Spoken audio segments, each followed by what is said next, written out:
Buenas tardes a todos y todas, bienvenidos sean. Hoy vamos a tratar la segunda parte de la relación parental que inició en la clase anterior Yesenia, y hoy quisimos traer como un paralelo entre la crianza respetuosa versus la crianza tradicional.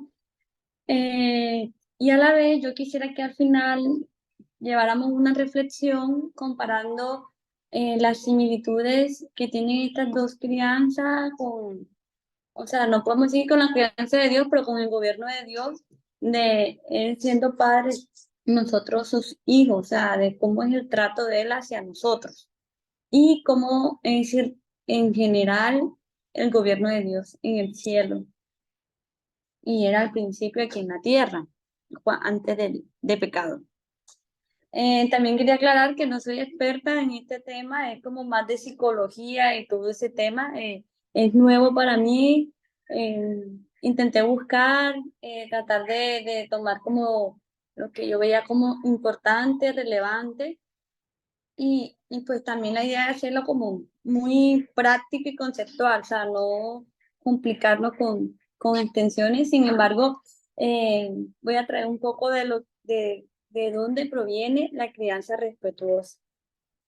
Entonces, para empezar, eh, o sea, hay que mirar en qué se basa la crianza respetuosa y la crianza tradicional. Entonces, tenemos que la crianza tradicional es en la que los niños obedecen sin preguntar, o sea, es lo que nosotros siempre, por ejemplo, por experiencia de nuestros padres a nosotros, o sea, nos enseñaban así, de que tenemos que obedecer solo porque mi mamá me lo decía y punto. O sea, yo no tenía ni siquiera la opción de pensar o de querer o que me dijeran del por qué yo tenía que hacerlo de tal manera. Y y obviamente uno siempre se tenía que atener a las decisiones de los adultos. También, en contraste, tenemos la crianza respetuosa, que aquí busca disciplinar en clave positiva, o sea, en un lenguaje no como mostrando lo negativo, sino viendo como, o sea, buscarle qué es lo que sí pueden hacer o cómo guiarlos.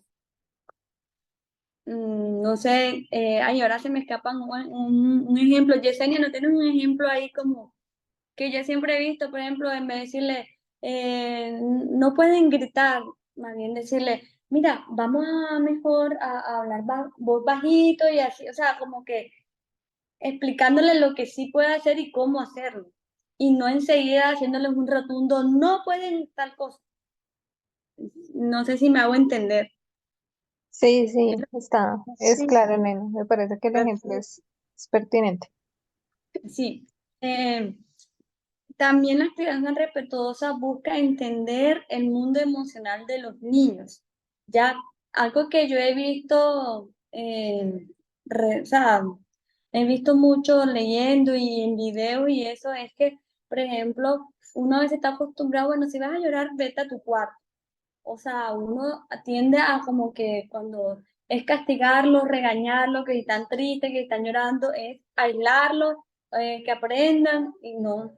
Hasta cuando están enfadados hay que acompañarlos y hacerles a ellos entender qué emoción están sintiendo y entender, o sea, decirle, mira, estás enojado ahora, por esto, trata de, ahí como aconsejándolos y que ellos sepan qué emoción están viviendo.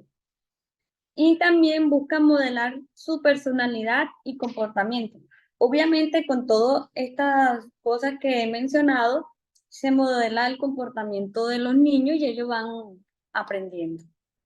En ambas crianzas se busca, o sea, es necesario colocar los límites, porque hay una cosa que siempre se malentiende y es de lo que siempre, si uno mira a veces en redes o en, sí, en redes, en el medio o en conversaciones, es que la gente se burla de la crianza respetuosa diciendo o manifiestan su desacuerdo. No, hoy en día ya no le pueden decir nada a los hijos, hoy en día ellos son los que mandan, hoy en día tal cosa, o sea, haciendo como una alusión negativa sobre la crianza respetuosa porque creen que la crianza respetuosa no coloca límites y no es así. Lo que pasa es que los límites que se colocan en la crianza respetuosa, como lo dice el nombre, crianza respetuosa, se hace a través, o sea, mediante el respeto hacia los niños y de un trato igualitario a pesar de que no es un niño con niños, a pesar de que es un adulto con niños, el trato es igualitario.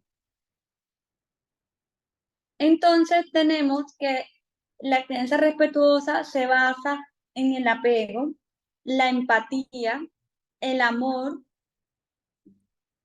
la comprensión, el trato igualitario y el respeto. ¿Ya? Porque una de las cosas que uno a veces reflexiona y en lo que he podido aprender, y por eso ya uno se vuelve como más consciente y cada vez que, por ejemplo, en mi caso, que soy mamá, trato siempre como que no, lo estoy haciendo mal, espera. Es que, por ejemplo, cuando hay ejemplos de que si tú no buscarías una pareja que te golpee cuando te equivoques, o no buscarías una pareja que te, por ejemplo, que te diga, si no haces eso, entonces no vamos a tal parte, porque uno tiende siempre a amenazar o a chantajear. Si no te comes toda la comida, entonces no vamos al parque, no te compro un helado. Entonces, tú no buscas una pareja que te diga, si no te portas de tal manera, entonces no te voy a comprar esto, ni vamos a salir, ni te voy a dar tal cosa. O sea, cuando uno extrapola ciertas conductas que uno tiene con los niños hacia una, por ejemplo, una relación de pareja o una relación de amigos, uno se da cuenta que está mal, que uno está abusando del poder que uno tiene en tamaño, en edad y en fuerza, ¿ya? Porque yo creo que si uno supiera que el hijo le podía responder a uno con un golpe más duro, no le pegara tampoco. Entonces, repitiendo lo que ya había dicho, que se basa en el respeto y la validación y se aplican los valores de los padres, la crianza respetuosa tiene su base en la teoría del apego de John Bowlby y se fundamenta en los principios de amor incondicional, que eso es algo muy importante y eso fue un concepto que también yo he leído como aprendiendo. Ese amor incondicional aparece en el libro de los 5 lenguajes del amor, en donde uno dice, no, yo amo a mis hijos, pero si el niño se porta mal, entonces uno está bravo y le muestra apatía y lo deja solo. No, tú tienes que amar a tu hijo tanto cuando se porta bien como se porta mal y tienes que demostrarle su apoyo, o sea, que tú siempre vas a estar ahí. La empatía, igualdad y respeto por nuestros hijos. Cuando yo leo sobre esto y veo que mencionan la palabra igualdad, me parece como tan precioso y tan, o sea, como que providencial, por ejemplo, que se diera esto también, estos temas, porque mira que hemos manejado estos temas en igualdad, tanto en raza, en género, tratando de aprender todo esto, y mira que entre padres e hijos también hay eso. Los padres que recurren a ella tratan de disciplinar en clave positiva, enfatizando la importancia de las emociones y el amor. Ya eso lo había dicho antes. La crianza respetuosa busca fomentar una relación segura y respetuosa entre las figuras cuidadoras y el niño o niña. Se basa en el reconocimiento de la individualidad. Sí, porque eso también uno no puede generalizar, ni todas las cosas funcionan para todo el mundo, ni todo es bueno. O sea, cada niño tiene su individualidad y uno tiene que ir mirando las necesidades que tienen. Yo que soy mamá de dos y son dos mundos totalmente distintos.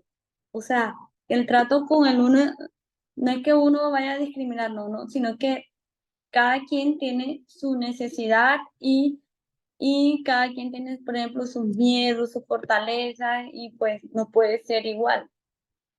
La conexión emocional, la comunicación asertiva, que ese también es otro punto importantísimo.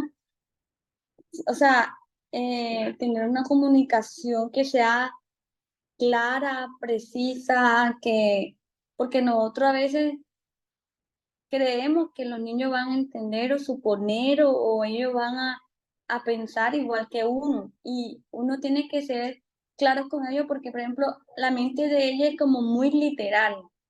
Eh, o sea, cuando a mí me ha pasado con Luciana que uno hace un comentario o dice tal cosa y ella lo toma muy literal y no es así, y no se está refiriendo literalmente. Entonces hay que saber cómo la maduración cerebral en la edad en que se encuentran los niños. La disciplina positiva, la autonomía, el interés y el cuidado de las necesidades físicas. Entonces, ¿quién fue John Bowlby? Él nació en Londres. Él fue un psicoanalista inglés notable por su interés en el desarrollo infantil y sus pioneros trabajos sobre la teoría del apego. El psiquiatra y psicoanalista desarrolló la teoría del apego en la cual establece que la experiencia y los vínculos que se crean en la primera infancia juegan un papel fundamental para el desarrollo y el comportamiento posterior de los seres humanos. O sea, él habla desde el momento en que nace el bebé. O sea, desde esa primera instancia que él requiere ese cuidado y ese calor, eh, desde ahí se va desarrollando el comportamiento humano. Entonces, la teoría del apego dice que es una de las ataduras afectivas más fuertes que experimenta el ser humano, el cual conlleva buscar la cercanía con los seres queridos, sobre todo en momentos de tristeza e inseguridad. Aunque el concepto del apego tiene su origen en las teorías sobre el amor que planteó Sigmund Freud, realmente tomó relevancia a partir de los estudios del psicoanalista británico John Bowlby, desarrollado entre 1969 y a 1980.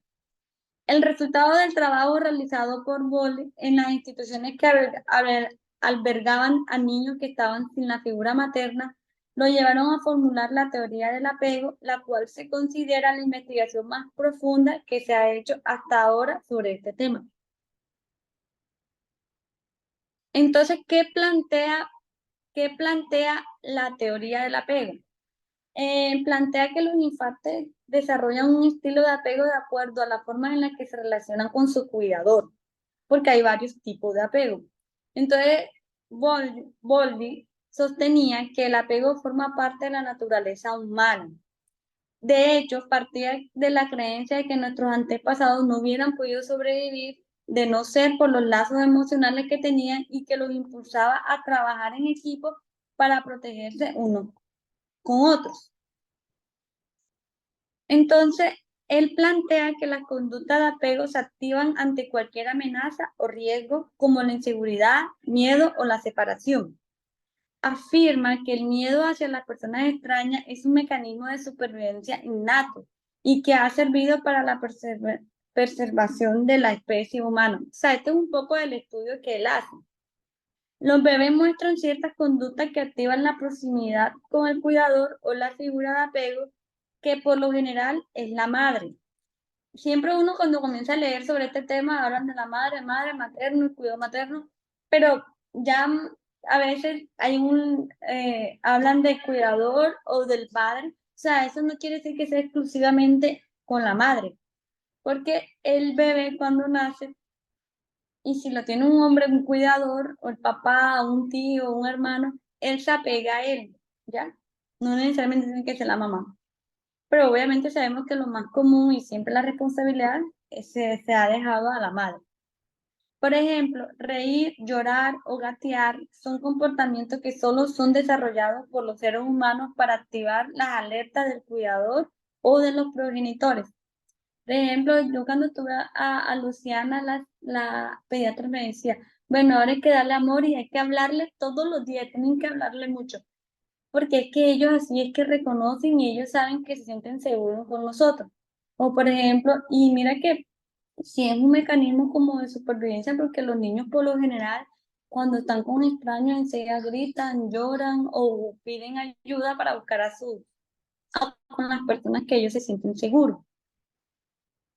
Entonces hay unas características que tiene esta teoría y entonces es manteniendo el mantenimiento de la proximidad, entonces el deseo de permanecer cerca de las personas con quien se ha establecido el vínculo, una base segura, permite explorar y descubrir el mundo con mayor confianza al sentir mayor seguridad y autonomía.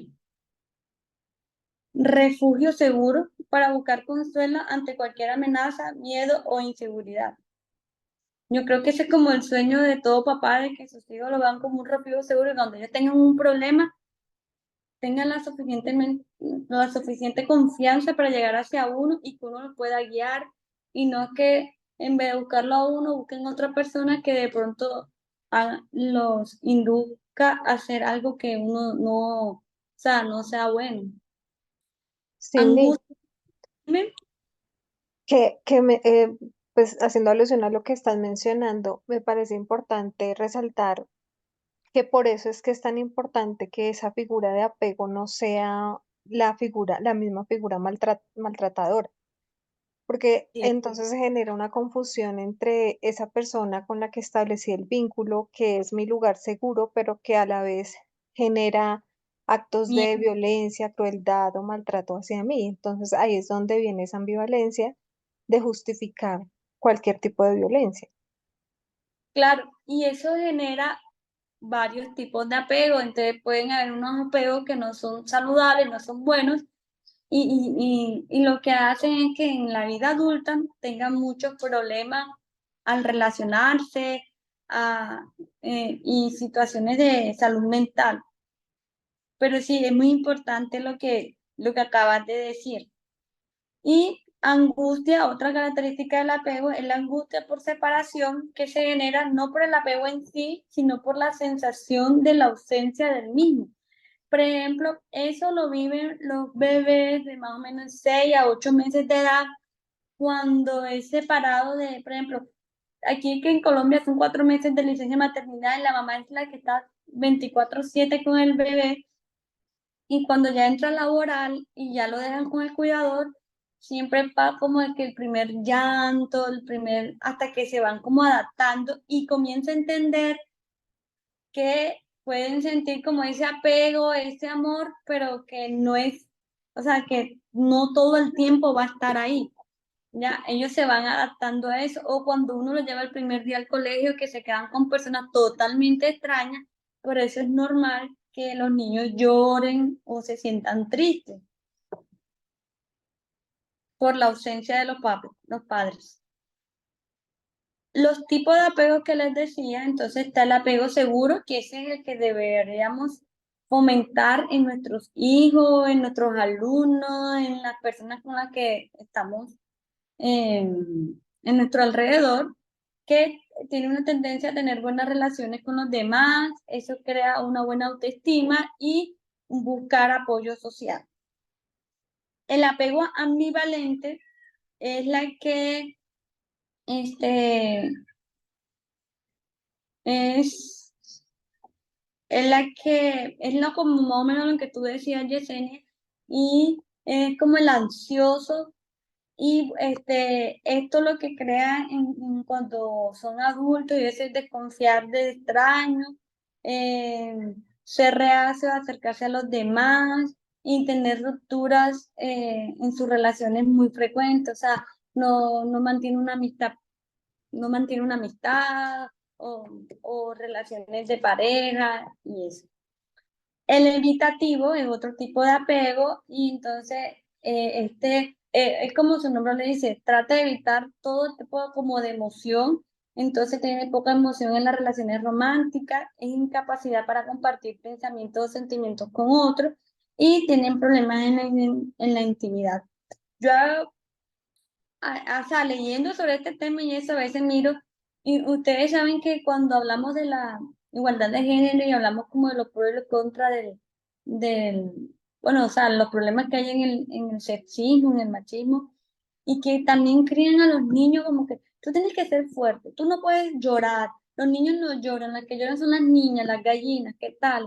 Y le van creando eso y a veces por ejemplo, a veces se escucha mucho, no, que mi esposo no, que él es más desinteresado, no le importa nada, porque lo van creando y ellos van como fomentando, o sea, yo relaciono mucho ese apego evitativo, como que evitan mostrarse muy sensibles o decir, no, yo no lloro por nada, y así. O sea, que tú no los ves que sean capaces de mostrar sus sentimientos, sus emociones. Y está el apego desorganizado, que esto crea una dificultad para formar relaciones y afectos significativos, dificultades para ver a los demás sin distorsiones significativas y conductas contradictorias. No sé si alguien quiere aportar algo o tiene... Aquí pueden hablar y interrumpir y si tienen algún concepto o han leído algo sobre el tema o alguna pregunta.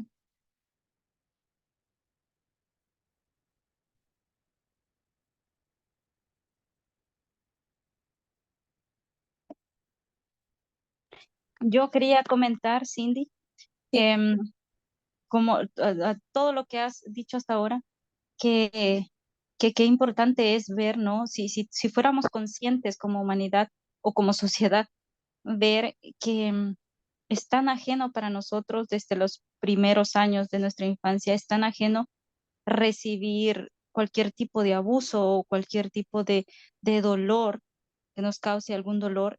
Y, y como mencionaba y pensaba en lo que mencionaba Yesenia, ¿no? Que es tan normal cuando ves, y eso lo vemos siempre, sí, cómo los cuidadores o los que se supone que te protegen, que te cuidan, ¿no? Porque eres menor y porque qué vas a hacer, a dónde vas a ir. Como tú dices, tenemos eso de que no podemos estar con extraños, realmente buscamos refugio y te tienes que quedar allí porque no tienes salida, porque no tienes otra opción. Entonces, si los cuidadores al menos se pusieran a pensar en esto, ¿no? Y al menos trataran como leíste allí de comprender las emociones de los niños, de entender por qué, por qué siente miedo el niño, por qué llora, por qué le asusta esto, o por qué se comporta de esta forma. Y realmente siempre viene el castigo, ¿no? El otro día yo estaba parada en el portón y vi pasar una abuela con su nieto y ella quizá iba rápido y quería que el niño caminara rápido. Y como tú dices, no puedes comparar la capacidad de un adulto con un niño. Si tú eres un adulto, tus pasos van a ser más rápidos. Un niño es total, un niño, no puede caminar rápido y eso yo creo que es sentido común. Y ella quería que se apurara, entonces empujó al niño así, lo iba empujando y pegándole en la cabeza que se apurara.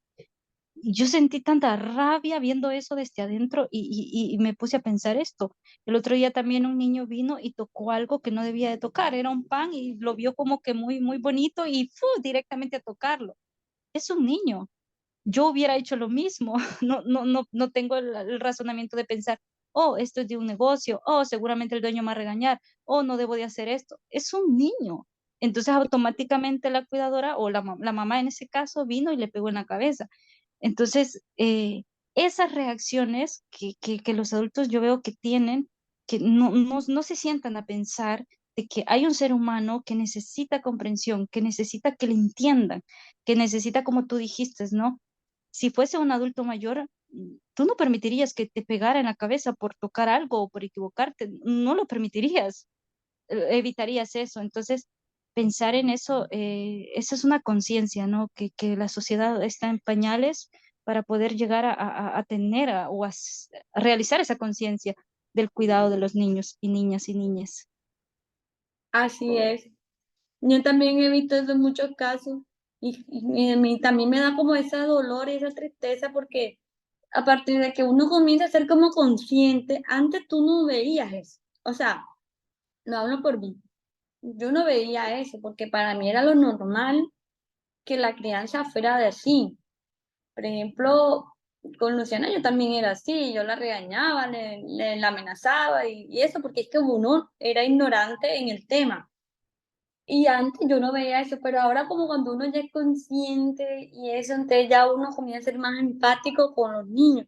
Entonces cuando tú ves así, que a veces tú ves como que no es comprendido, que le dan un golpe, un maltrato, ya comienza como que, uy, ahí es lo mismo que pasa con la igualdad de género, que ya uno va entendiendo como que todas las implicaciones del sexismo, del feminismo liberal, del feminismo cultural, y entonces ya uno dice, no, por aquí no va la cosa.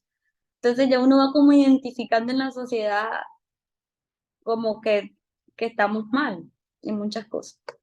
Y que es una lucha que no es fácil, ¿no? Porque está tan arraigada esas formas de crianza que a veces uno no encuentra la herramienta para manejar la situación sin generar esos mecanismos de violencia, ¿cierto? Entonces sí es como una tarea continua de formación para poder realmente llevar a cabo este ejercicio respetuoso con las personas que tenemos en cierta manera subordinadas, ¿no?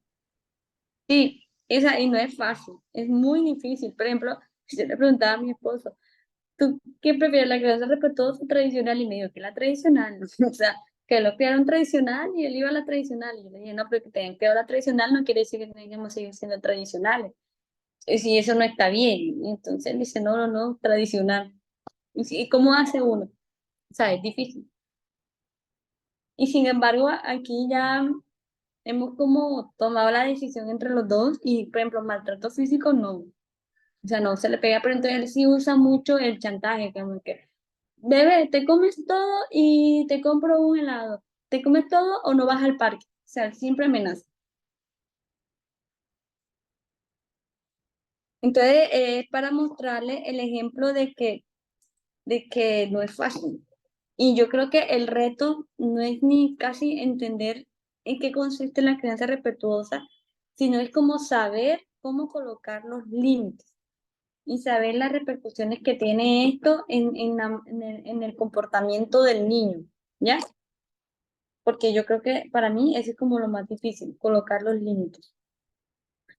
Entonces, continuando, es importante destacar que no hay una forma correcta de educar a los hijos, ya que no todos los niños y sus familias no son iguales. Por eso hay familias que ven con cierto recelo el modelo de crianza respetuosa, pues pueden asociar este concepto con la idea de no poner límites o disciplinar a los hijos para fomentar un comportamiento adecuado. Era lo que yo les comentaba ahorita. Sin embargo, la crianza respetuosa no se trata de no poner límites, sino de hacerlo de una manera respetuosa y empática, teniendo en cuenta las necesidades y las emociones de los niños. La crianza tradicional es un modelo educativo que se basa en la autoridad adulta, las normas y los castigos. Yo creo que todos aquí presentes hemos vivido eso. Este modelo de crianza se ha transmitido de generación en generación y se ha normalizado en la sociedad, especialmente en las culturas industrializadas. La crianza tradicional se enfoca en el control y la obediencia y no toma en cuenta las necesidades emocionales de los niños. Los padres que recurren a este modelo de crianza suelen repetir patrones sin considerar las necesidades individuales de sus hijos. O sea, uno como padre y que ha sido criado de cierta forma, uno siempre busca como crear de la misma forma, no teniendo en cuenta que yo, mis necesidades cuando niña no eran las mismas necesidades que tienen mis hijos ahora. O sea, como les decía, o sea, cada niño es individual y cada quien tiene sus necesidades emocionales y todo. Entonces, tú buscas como crear un patrón general.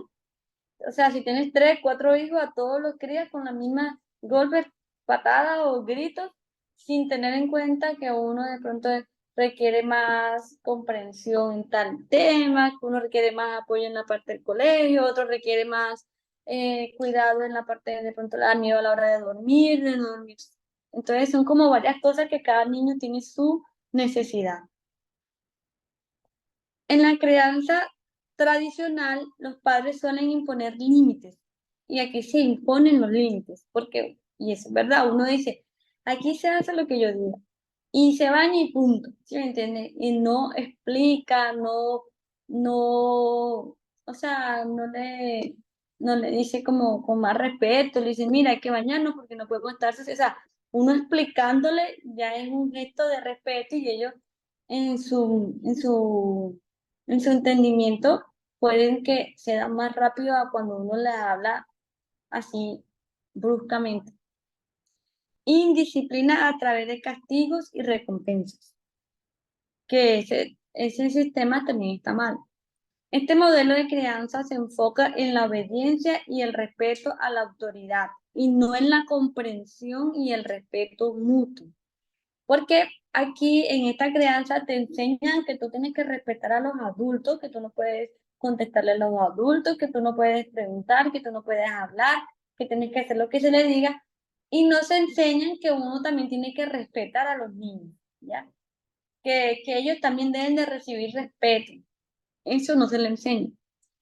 A menudo, los niños criados bajo este modelo de crianza pueden sentirse inseguros y desvalorizados, lo que pueden afectar su autoestima y su capacidad para establecer relaciones saludables en el futuro. Entonces, la crianza tradicional, que es de reglas y obediencia, se basa en normas y estructuras rígidas, enfocándose en la obediencia y el cumplimiento de las reglas establecidas por los padres. Los límites son impuestos sin tener en cuenta las necesidades y deseos de los niños, que era lo que yo les he explicado ahorita. Y las consecuencias por no cumplir con las reglas suelen ser punitivas.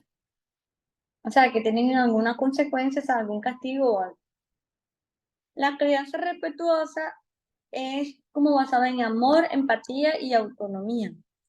Ella se centra en el respeto mutuo, en lo que yo decía, porque, o sea, sí se las tienen que enseñar que tienen que respetar a los adultos, a las demás personas, pero que ellos también deben de tener respeto. Y la comunicación abierta. Los padres buscan establecer una relación basada en el amor, la empatía y la comprensión.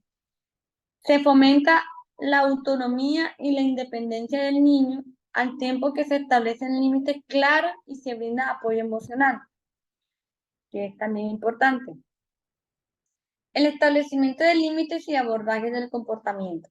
Entonces, la crianza tradicional, los padres imponen reglas y castigos sin mucha explicación, priorizando la obediencia a ciegas, que era lo que yo les decía, como que hace la tarea y punto, te baña porque yo lo digo, y eso es muy común porque aquí, por ejemplo, eso se ve bastante que es así, es lo que diga el papá y punto, o la mamá. En contraste con la crianza respetuosa, busca establecer límites claros y razonables de manera colaborativa. Como yo les decía, que uno explicándole por qué hay que tomar tal acción o qué consecuencia puede traer si no se hace con cierta acción o algo. Se involucra a los niños en el proceso de establecimiento de reglas y se busca comprender las necesidades subyacentes del niño al abordar el comportamiento problemático.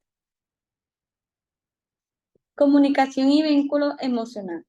En la crianza tradicional, la comunicación suele ser unidireccional, con énfasis en las órdenes y la obediencia. Las emociones y sentimientos pueden ser minimizados o ignorados, lo que dificulta una expresión emocional saludable por parte de los niños. Sí, ese es otro punto también súper importante. Y es como que, y eso puede crear conductas de comportamiento en la vida adulta, de que porque uno puede a veces aceptar, eh, por ejemplo, situaciones de malos tratos o de chantajes emocionales, porque uno los cría así, ¿ya? Entonces, a veces uno le dice a un niño, ay, no, dale eso para que no llore, para que, dale tu juguete, mira, y yo me haya, o sea, no priorizando la necesidad de un niño, o sea, como poniendo por más importante la necesidad del uno en vez del otro. O sea, o sea, tengo la idea en la mente, el ejemplo, pero no. O sea, por ejemplo, que esté un niño A y el niño B. El niño B quiere algo del niño A. Entonces uno viene como adulto y le dice al niño, ay, dáselo para que no llore. O sea, demostrando que la necesidad emocional del niño B es más importante que la de él. Entonces van con ese patrón y cuando son adultos, entonces creen que todo el mundo es más importante que, que uno mismo. Entonces eso crea problemas. En cambio, la crianza respetuosa promueve la comunicación abierta, escuchando activamente a los niños, validando sus emociones y fomentando un ambiente de confianza y de apoyo. Reconocimiento de la individualidad y el desarrollo único. La crianza respetuosa valora la individualidad y las necesidades únicas de cada niño. Se reconoce que los niños están en constante desarrollo y se les brinda apoyo en su crecimiento y aprendizaje. se les permite explorar y aprender a su propio ritmo, promoviendo así su desarrollo emocional y social. Sí, porque algo importante que hay que tener en cuenta es que todos somos diferentes. Como seres humanos somos individuales y hasta uno como adulto mis necesidades son diferentes las de Yesenia, la de Rita, la de Lili. O sea, todos tenemos nuestras necesidades, nuestros requerimientos emocionales y de nuestra forma de afrontar las cosas. Entonces, los niños también son seres humanos individuales que están en un proceso de crecimiento y que cada quien requiere como un apoyo, o sea, especial dependiendo de su necesidad. Bueno, y esto es lo que les tenía sobre el tema. Y hay unas citas que quiero como compartirles. No sé si alguien quiere acotar algo de lo que hablé hasta ahora.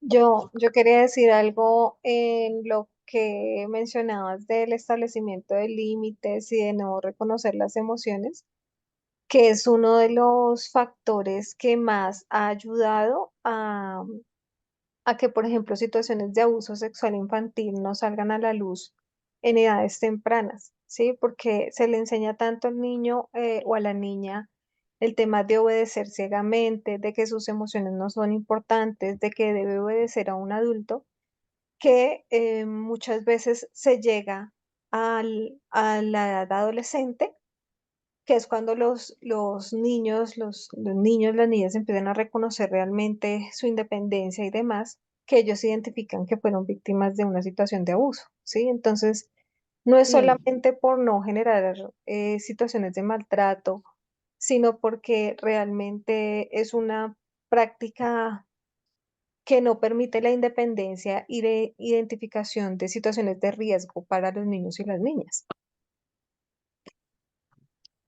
claro, sí, eso es importantísimo. Nos, ¿alguien más quiere decir algo? Sí, justamente yo estaba pensando en lo que dijo Yesenia, creo que habló ahorita, en lo que dijo Yesenia, y es que he visto eso a veces en los adolescentes, en los y las adolescentes, que, que como dice, ¿no? Empiezan a entender por asuntos externos, empiezan a ver que hay problemas y empiezan a darse cuenta de lo que es el abuso, ¿ya? Y comienzan comportamientos, ¿no? Y se dan comportamientos de rebeldía, comportamientos de esto, y como escribí allí, ¿no?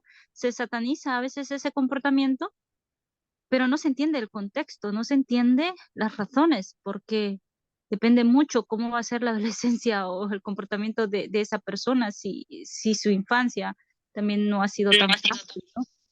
Entonces, y he visto eso, siempre se suele poner como negativo y listo, y eso es todo, ¿no? Sin entender en realidad qué sucede. Sí, eso es cierto. Estoy compartiendo unas citas para leerlas y reflexionar, mirando como en la comparación y contraste con los tipos de crianza. Las pueden poner después en el grupo porque son muchas para leer y están chiquitas. Sí, sí, claro. Igual Bárbaro, gracias. leerlas aquí. A todo el mundo le queda difícil leer, por ejemplo, que vayan leyendo la primera. ¿Nadie?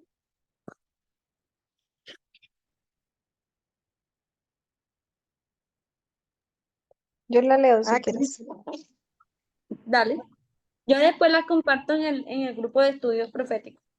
no, Dice, pero si las leemos acá está perfecto. Lo que pasa es que hay que leer muy rápido, está chiquito y entonces, no, pero si le dedicamos tiempo no hay problema.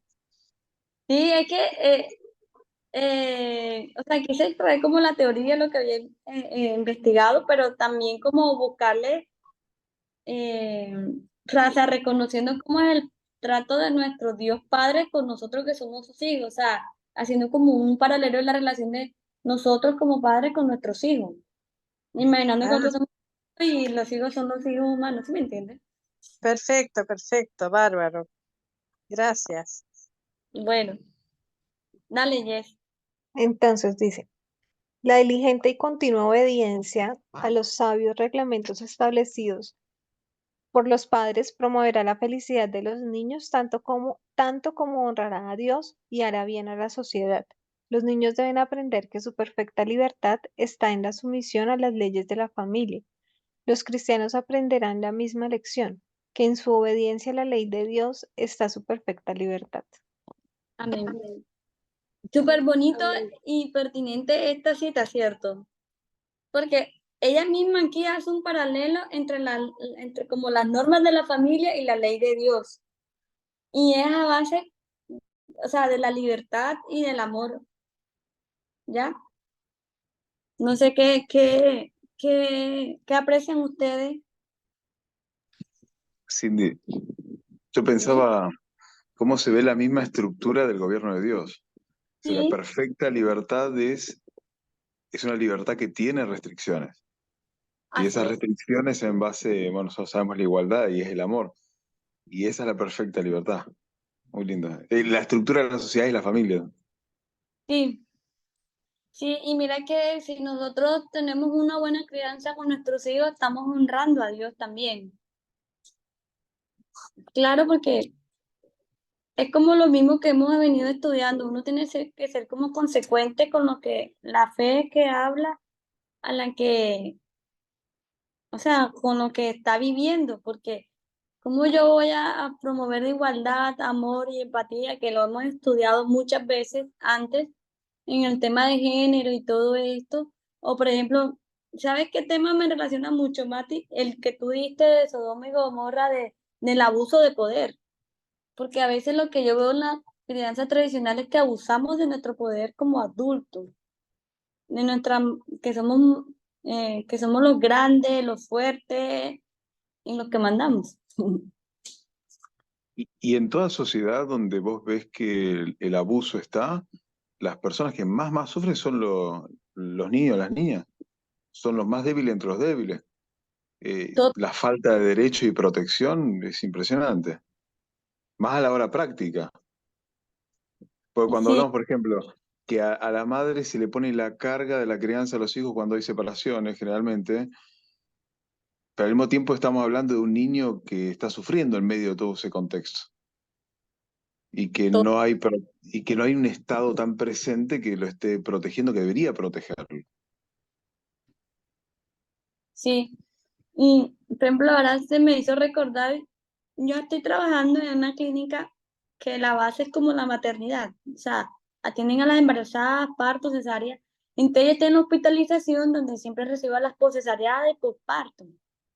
Y entonces ahí uno les explica la lactancia a los bebés y tal. Y encuentro un bebé llorando en la cama y la mamá dándole la espalda. Que yo le dije, mamita, ¿y por qué? O sea, ¿por qué está llorando el niño? Ay, no, quiere que lo tenga siempre cargado. Y ahí se me dio una rabia. Yo le dije, no, qué pena, pero la niña necesita que tú le des su abrazo. Si ella estaba dentro de ti. Y se lo cogí y se lo puse en los brazos. Porque no aguanté la indignación. No sé si fue muy bien mi reacción, pero me dio rabia ver a la niña llorando. Y yo, no, ven acá, coge al bebé porque ellos necesitan el apego. Tú tienes que crear el apego con tu hijo y ellos necesitan sentirse seguros y tal. Y la cogí, la cargué, la calmé y se la di. No tienes que tenerlo.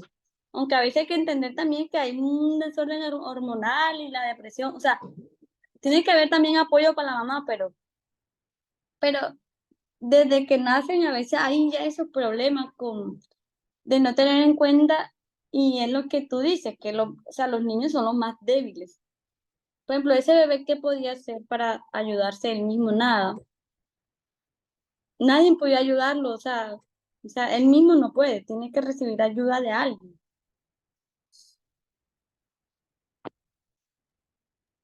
Pero perfecto que lo hayas explicado, porque seguramente ella era tan ignorante que no tenía ni idea de las necesidades que pueden tener los niños. Entonces, bueno, por lo menos la hiciste tomar conciencia. Sí, porque eso también es cierto. A mí me aconsejaban, no malcrea al niño. Ellos no pueden estar paseándoles tanto, ellos no pueden, no sé si ayer no te dijeron eso, Jess, cuando tuviste a Isa, eso pasa mucho. Sí, sí, es una creencia muy fuerte que desde que nacen tiene que haber una rigidez en las reglas y que tienen que cumplir una serie de estándares sociales, que si lo cargas mucho, que si le prestas mucha atención, que digamos que todo el tiempo se presiona también a la mamá para que no atienda a las necesidades de ese bebé realmente. Sí. Bueno, este es larguísimo. ¿Sabes qué tema me pareció muy bueno? El de Tamina hoy. Me pareció muy como afín a al tema de ahora, porque hablaba de la ley de Dios, o sea, de cómo es el gobierno de Dios. ¿Por dónde es eso?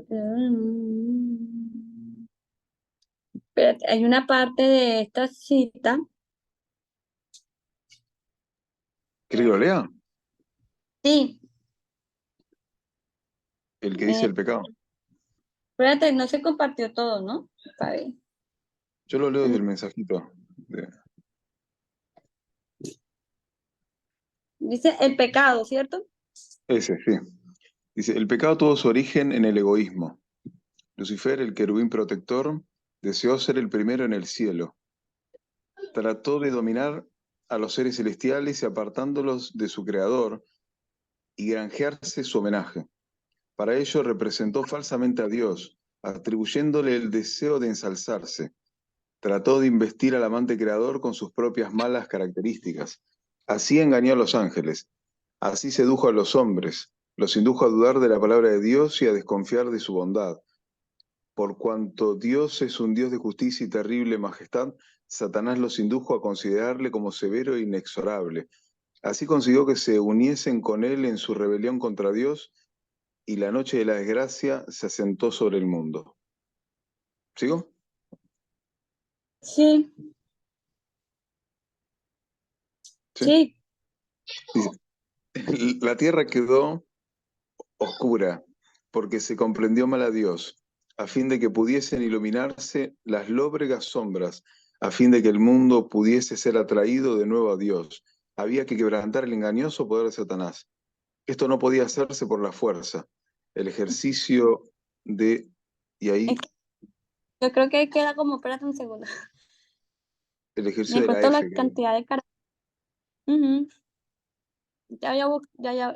Ya voy a terminar de leerlo de aquí donde lo tengo.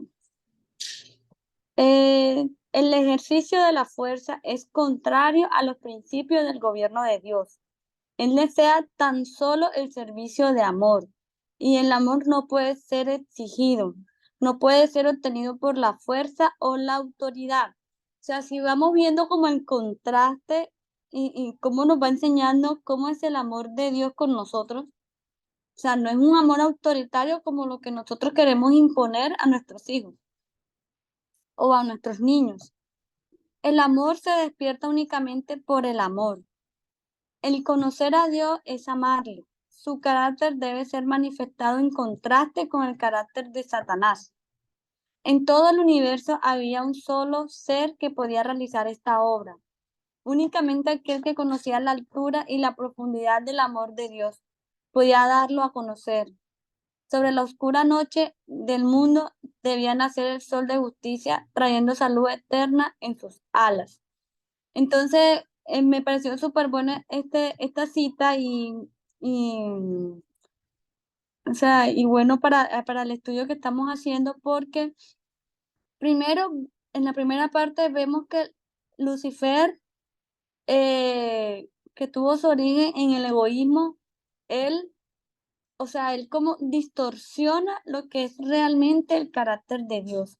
Y esa distorsión se ha pasado de generación en generación que uno también creía en eso porque yo lo reconozco, por ejemplo, y yo creo que eso es lo que hablaban esta mañana en el Etamina, pero, o sea, no digo con tanta seguridad porque es casi no entendí muy bien, tengo que volverme a ver ese video, pero, por ejemplo, uno a veces cree que Dios es severo con uno, o uno cree que ya uno cometió un mal y ya, o sea, no voy a tener perdón de Dios, no voy a tener, o sea, uno a veces cree que se imagina un Dios como, y yo me lo imaginaba así como exigente, sentado en su trono y eh, como que si uno pecó ya no tiene remedio y cada vez se va como o sea, desmotivando uno porque uno ve en Dios una imagen de exigencia o de dificultad porque la gente dice, uy, no, es que ser cristiano, eso es difícil, o sea, que se priva de tantas cosas y no entiende como el carácter en realidad.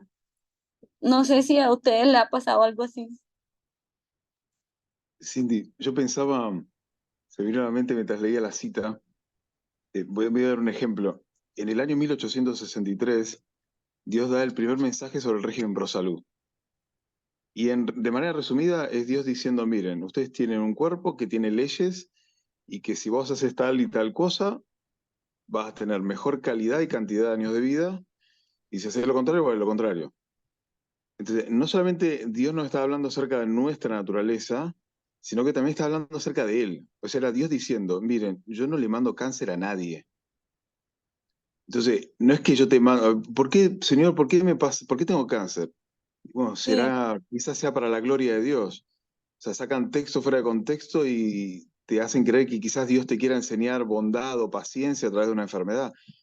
Y vos decís, ni vos le mandarías cáncer a tu hijo para enseñarle algo, pero percibimos como que Dios envía enfermedades, envía un montón de males, sí, envía catástrofes naturales, y esa imagen completamente distorsionada, entonces Dios con eso, Él mira, se da un costado, nos enseña acerca de nosotros y nos enseña acerca de Dios al de mismo su casa. tiempo. Sí, es verdad lo que Totalmente. yo también yo lo he reflexionado, no ahora, pero sí lo había reflexionado, no lo había reflexionado que la gente todo y que Dios pone sus pruebas, no sé qué, todo es para, es cierto lo que tú dices. También cuando una persona se muere o tuvo un accidente, también, bueno, Dios se lo llevó, Dios lo quiso así. Bien, esas expresiones se escuchan. Sí, bueno, siempre, siempre como César siempre es como el experto en las doctrinas católicas, creo que la universalidad, o sea, que creen que todos van al cielo. Siempre dicen, no, está con el cielo ahora, está con Dios ahora y tal. Y no es así. Bueno, la otro punto importante en esta cita es donde dice que, en la, que el ejercicio de la fuerza es contrario a los principios del gobierno de Dios. Entonces, ahí vamos viendo como el primer punto clave, o sea, la fuerza es contraria, o sea, nada a la fuerza. Tanto así que mira que el hombre fue creado del libre albedrío, porque es que nada es sin la voluntad de uno. Él desea tan solo el servicio de amor y el amor no puede ser exigido, no puede ser obtenido por la fuerza o la autoridad. Y ya vemos que la crianza tradicional es muy autoritaria, ¿ya? Es muy como que tienes que cumplir esto así porque yo lo digo y punto. Y mira que en el carácter de Dios es tan, ahora cuando uno ya va analizando, es tan distinto porque cuando las lecturas que he tenido explica que, por ejemplo, Dios cuando expulsó a Satanás, desde ese primer momento, él pudo haber destruido a Satanás en un segundo, pero él no lo hizo porque él quería mostrar a los mundos no caídos y a los ángeles cuál era el resultado de la rebelión de Satanás. Además de que después iba a quedar la duda de que si Satanás tenía la razón, o sea, se convertía como en un mártir, algo así. Entonces Dios esperó cuando Jesús fue crucificado, que ya se le cerró la puerta a Satanás, porque en ese momento, cuando Jesús muere y eso, se le cierra la puerta a Satanás totalmente, o sea, ya es juzgado, o sea, ya se sabe que Satanás iba a morir eh, con, o sea, ya era como el juicio ya de Satanás. También él pudo en ese momento haber destruido a Satanás, y como que ya haber hecho o sea, aplicado el juicio. Pero Dios no lo hace porque Él quiere mostrarnos, ¿ya? Él quiere mostrarnos cómo, Va a ser un contraste entre el carácter de Satanás y el carácter de Dios. o sea, Él quiere mostrar hasta cómo termina todo, o sea, cómo se Ujú. desarrolla todo ese carácter de Satanás, ¿ya? Y no puede ser, o sea, todo esto lo que quería decir es que nada es a la fuerza ni autoritario, que Dios siempre muestra y, o sea, está mostrando todas las consecuencias para que los mundos no caídos y los ángeles en su libre albedrío deseen dar amor a Dios, ¿ya? O sea, él ha dejado pasar todo esto y de mantener a Satanás eh, dejando que él haga lo que, estando aquí en la tierra, mostrando y que sea decisión de cada quien a quien adorar, si a Satanás o a Dios. Cindy, Dime. ese ejemplo que diste, que nosotros vemos a Dios como alguien exigente, duro, eh, que de alguna manera te dice obedece si no hay castigo. eh, claro, como personas, bueno, yo también lo veía así, pero también como padres creo que también nos comportamos de esa manera, ¿no? Es la forma en que hemos construido ese Dios o ese toro de Apis. Ahora que estabas hablando también de todos estos temas, me recordaste un poco a los trans, a las personas trans o del LGTBQ, ¿no? Que, bueno, estaba escuchando en un live, ¿no? Que existe la infancia trans, porque si existe una persona trans actualmente, o sea, adulta, es porque comenzó en la infancia, ¿no? Y muchos de los derechos que quizá hemos leído ahorita y también hace poco en un artículo creo que mandaron al media, ¿no? Mm, Hablaba sobre la identidad, que es un derecho de todos, y parte de eso también es la identidad sexual, ¿no? Entonces, normalmente los padres no reconocen o no conocen. Imagínate si este tema es muy, a mi parecer, incluso hasta para mí nuevo, así, ¿no? Porque imagínate los padres sobre los niños trans o que están con la orientación, pues que ellos están buscando, ¿no? Desarrollar. Entonces, mucho más tabú. Si esto incluso los padres desconocen, lo que es ya el tema de niños, bueno, trans o con otra orientación diferente es mucho más complejo, ¿no? Para ellos.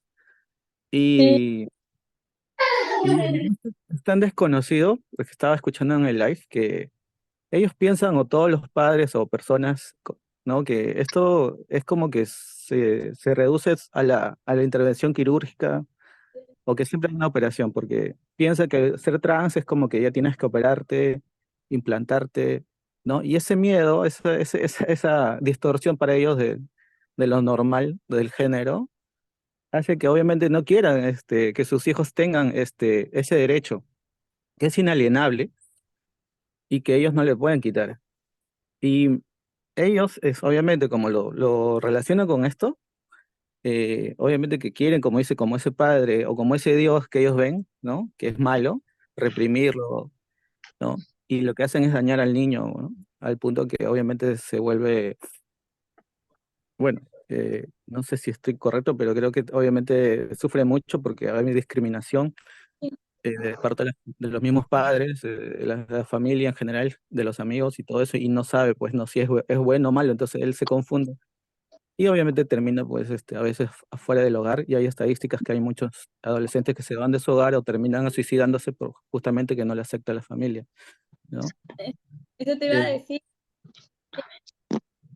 el suicidio, presión, de es en la persona, todo porque hay un rechazo en la sociedad. sí. Y todo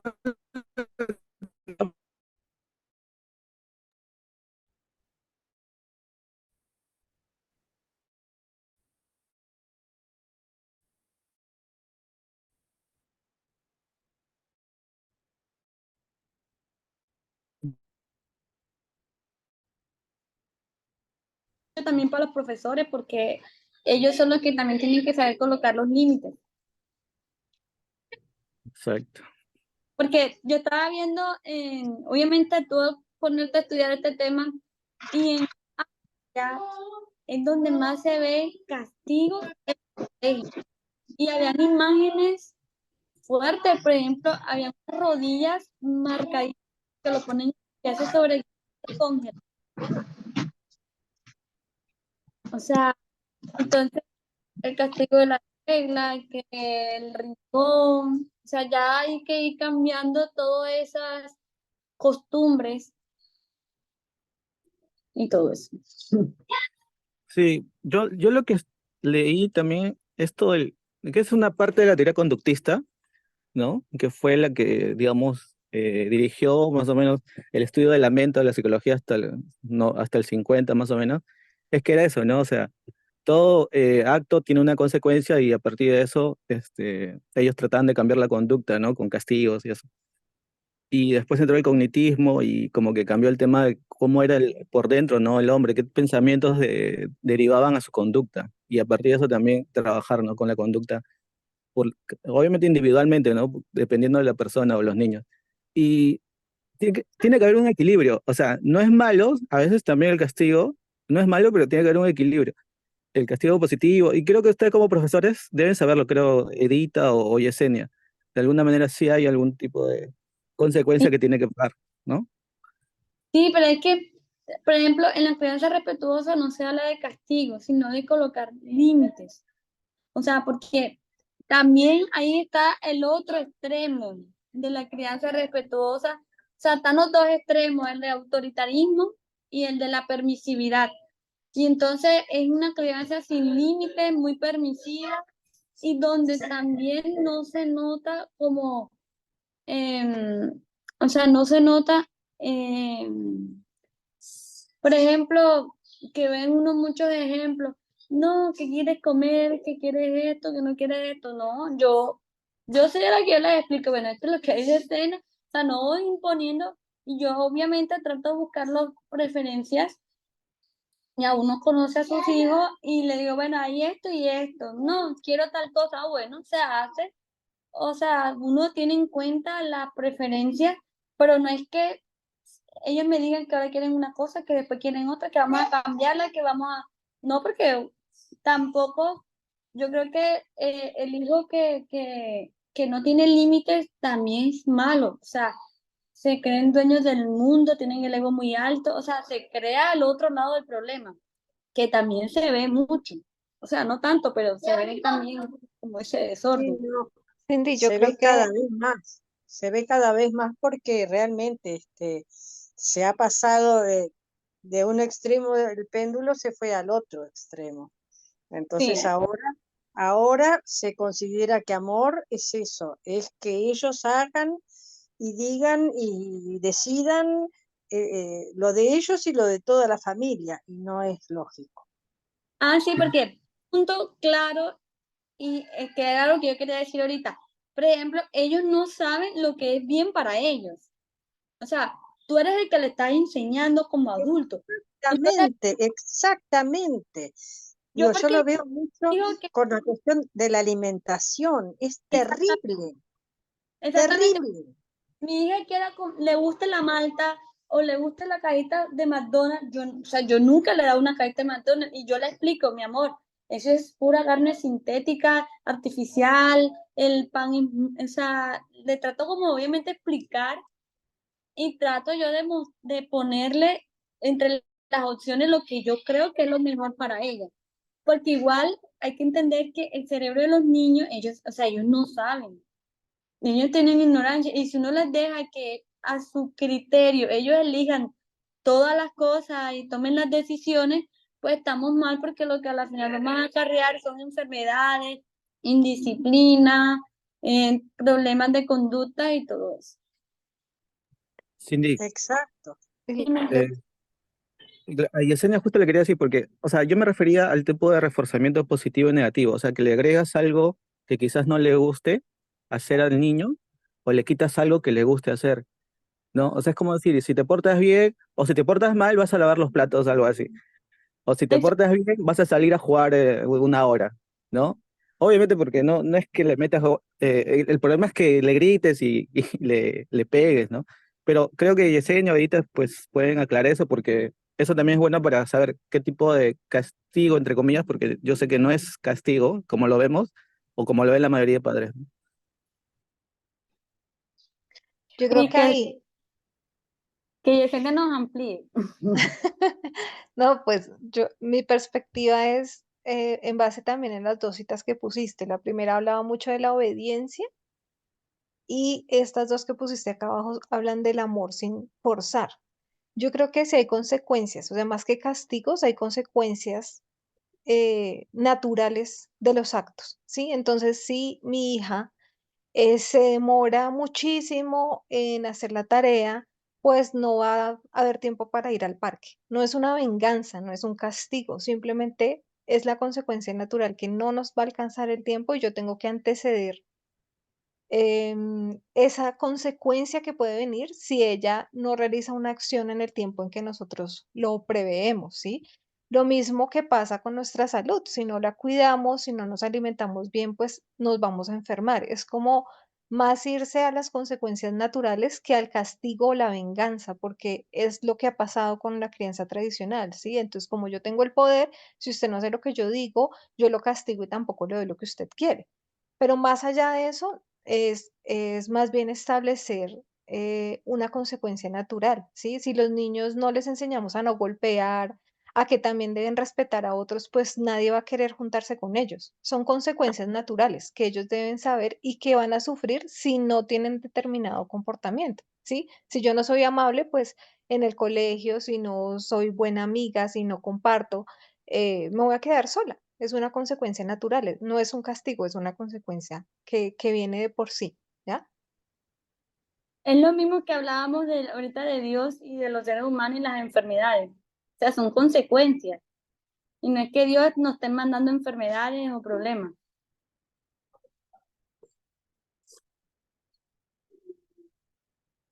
¿Alguien más quería acotar algo, decir algo?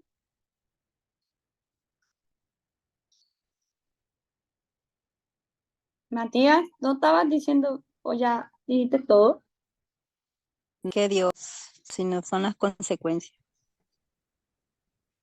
Lili, repite, no te escuché casi. Ah, que es también es lo mismo con las consecuencias del pecado de Eva y el pecado de Caín y de Can. Entonces las personas creen que Dios lo estableció así y él Ah, estaba dando las consecuencias de esos pecados. mm. Lili, ¿quieres leer la siguiente? Sí. Dado esa, dado que la ley de amor, dado que la ley de amor es la base del gobierno de Dios, la felicidad de todos los seres inteligentes depende de su perfecto acuerdo con sus grandes principios de justicia. Dios desea de todas sus criaturas el servicio del amor, un servicio que surge de una apreciación de su carácter. No se complace en una obediencia forzada y a todos les concede libertad de voluntad para que le hagan el servicio voluntario. Sí, yo creo que eso refuerza lo que hemos venido hablando.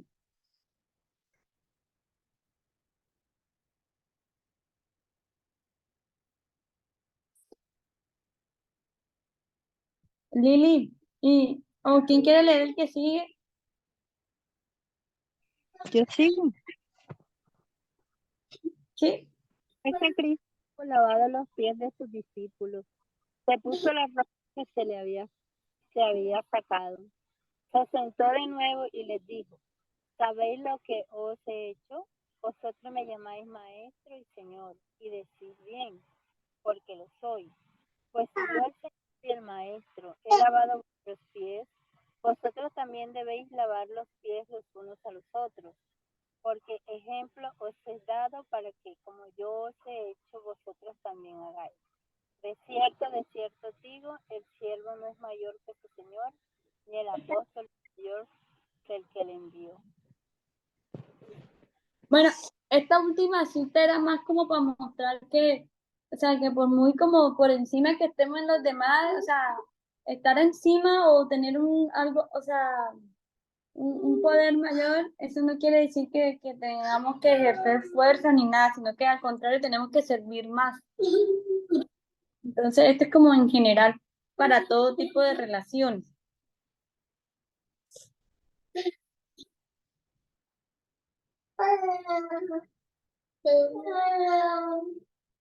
Entonces, eso era todo lo que tenía para hoy. Espero Estuvo muy lindo, Cindy. Especialmente esa conexión que hiciste de, de nosotros como padres con nuestros hijos y de Dios con nosotros como hijos. Estuvo muy lindo. Ay, Muchas bueno, gracias. pero muchas gracias. Gracias, Gracias, Cindy. Cindy. Cindy, vos sabés que estaba pensando Dime. que el tema de la educación de los niños, de las niñas, es un periodo de tiempo, porque al final la niñez dura un periodo de tiempo. Después viene la adolescencia, después la juventud, y al final llega una edad, yo por ejemplo veo con mi mamá, llega una edad donde prácticamente somos iguales Sí. y podés llegar a tener un vínculo de amistad. Entonces al final estás creando a alguien que es tu amigo, estás educando a alguien para que pueda tener un vínculo de amistad, de amor, así como el que vos tenés con alguien igual a vos. Entonces me gusta verlo de esa manera también. Es vínculo de amistad que se va formando también. Y Eso sabes es una belleza. Cuando se consigue es una belleza total. que sí. Bienaventurado tú. Y sabes que también se me vino a la mente con lo que acabas de decir, como el proceso de nosotros cuando nos hacemos cristianos. O sea, que vamos desarrollando y madurando en el mensaje. Y mira que a la final, por ejemplo, mira el pensamiento que teníamos antes de Dios y cómo hemos ido cambiando nuestra conducta porque hemos ido aprendiendo del carácter. O sea, ya uno va madurando y ya uno va viendo a Dios de otra forma y no como esa autoridad. Es interesante cómo cuando la imagen de Dios se modifica, también se modifica la imagen que tenemos sobre nosotros. Y viceversa. Cuando aprendemos de quiénes somos, quién es Dios también. Y así quién es la persona que está a nuestro lado. Entonces hay un vínculo de crecimiento. Al mismo tiempo pensaba en el cielo. Vamos a estar por la eternidad. Entonces casi prácticamente la menor parte del tiempo fueron niños y niñas. Después fueron más iguales por la eternidad. Ah, Pensaba. qué lindo, ¿verdad? Sí, qué paralelo. Precioso. Bueno, yo creo que ya Muchas podemos gracias, finalizar. Cindy. Muchas gracias, muchas gracias. Gracias, Cindy. Ah, bueno. Bueno, Muchas gracias. Un abrazo grande y fuerte para todos y todas. Que tengan una linda semana. Amén, igualmente. Si pueden, si pueden, oren por mí que voy a comenzar el viaje con toda la familia, que es un gran reto y algo muy difícil, para que el Señor ayude para que todo pueda recomponerse y que sea satisfactorio para todos. así va a ser. Pero Amén. Se te da el audio, Cindy. que una oración, no sé si ya detienes la... Sí, hacerla.